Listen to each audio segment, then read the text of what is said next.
सभी शागिर्दनि ऐं वालिदैन खे गुज़ारिश रखणु चाहियां थो त 15 तारीख़ खां असां वटि बोर्ड जा जेको आहे सो इम्तिहान आहिनि ऐं तक़रीबन 3-4 ॾींहंनि खां असां सिल्पूं विराइण वारो जेको अमल आहे उहो जारी रखियो आहे।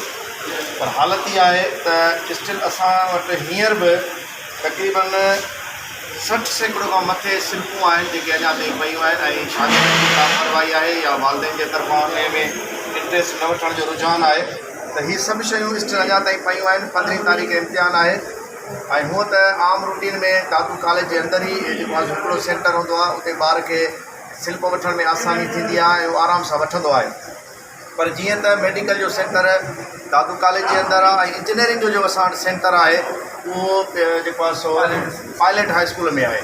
त यकीनन जेके खोड़ सारा शागिर्द आहिनि जंहिंमें प्री इंजीनियरिंग जो हिकिड़ो वॾो तादाद आहे जेको मां ॾिसां पियो, हीउ सॼो जो सॼो प्री इंजीनियरिंग जो तादाद आहे। ज़ाहिर आहे जॾहिं उन ॾींहं ते ईंदा त असां पंहिंजे इम्तिहान में पूरा हूंदासीं, उन कंडक्ट कराइण में पूरा हूंदासीं, त उन सभिनी शागिर्दनि जो सिल्पूं जेको आहे डिस्टर्ब थींदियूं, ॿार डिस्टर्ब थींदो। ऐं जीअं त इम्तिहान जो जेको शेड्यूल आहे उहो बि 8:30 बजे आहे, त हिन में ॿार खे पंहिंजे सेंटर ते 8 बजे ताईं पहुचणो आहे ऐं जेकर ॿार 8:30 बजे पंहिंजे पेपर में न पहुचंदो ऐं हुनजी सिल्प बि असां वटि हूंदी त ज़ाहिर आहे उनजो हिकिड़ो वॾो लॉस आहे, उहो ॿार खे तकलीफ़ ईंदी।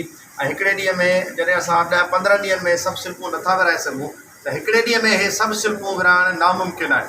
त महिरबानी कयो, हिते काफ़ी सारा शागिर्द आहिनि, शागिर्दनि खे ॾेखारे छॾी, ही काफ़ी सारा शागिर्द आहिनि जेके जेको आहे सो शाबस्तन आया आहिनि पंहिंजे टाइम सां।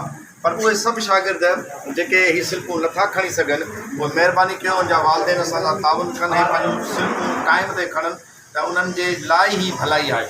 ऐं हिकु दफ़ो ॿीहर सभिनी इन जेके शागिर्द आहिनि उनखे इहा ई रिक्वेस्ट रखंदुसि त हिन मैसेज खे जेको आहे अॻिते कन्वे कयो, हिन वीडियो खे अॻिते कन्वे कयो त उहे सभु शागिर्द ऐं वालिदैन ताईं मैसेज वञे ऐं उहे पंहिंजूं सिल्पूं खणी सघनि।